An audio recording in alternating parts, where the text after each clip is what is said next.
Good day to all my friends, subscribers, and viewers. So this is another for sale guys, no? Mutotal ni siya mga 40 hectares, 40 ka hektarya. And this 10 hectares guys, irrigated, sagol na irrigated rice field. Then I told my, although the owner is my relatives, I told them na di ni pwede gamon nga subdivision guys, kay irrigated man. So, pero way imposible no, kay kung takibaw gud sa mga mga sitwasyon ba. So pila man lagi istorya ni proceed mi sa other locations po. So ano to, the price is 300 pesos per square meter. So duha ni ka grupo sa owner guys.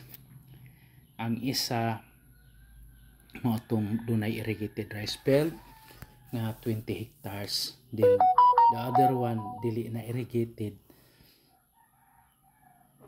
Then it can be converted into a subdivision development located in Barangay Santo Niño,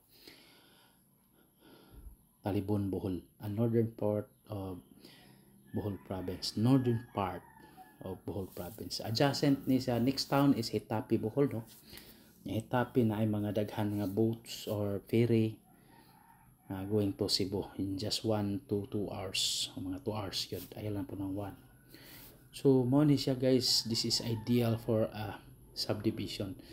So although kung dili lang po tadto no atong other 20 hectares arita sa lain, pero pwede ro 10 hectares mga nitong total adtong kuan guys, katong rice field. Pwede ra kuno o kining muad lag 10 hectares, mga around 30 hectares na atong for sale dire at 300 pesos per square meter. Na natin nag-offer nila og 150. Wala gyud nagkadayon.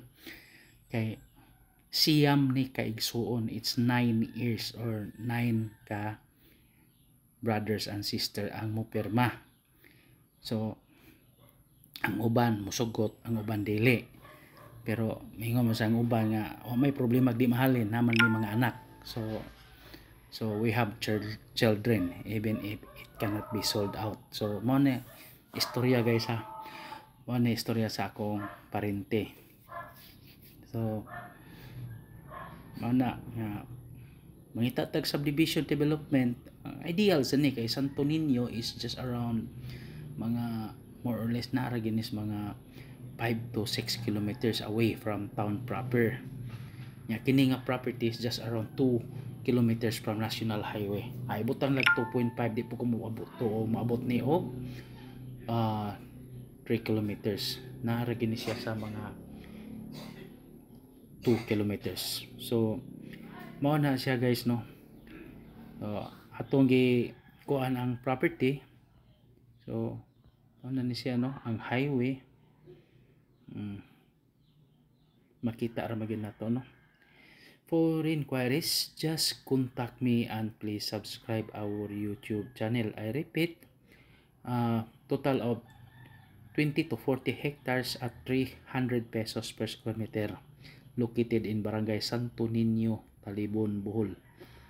So, sangay nako, Santo Niño, Talibon, Bohol, and this is the National Highway guys. So, progressive ang Talibon is a first class municipality. Thank you.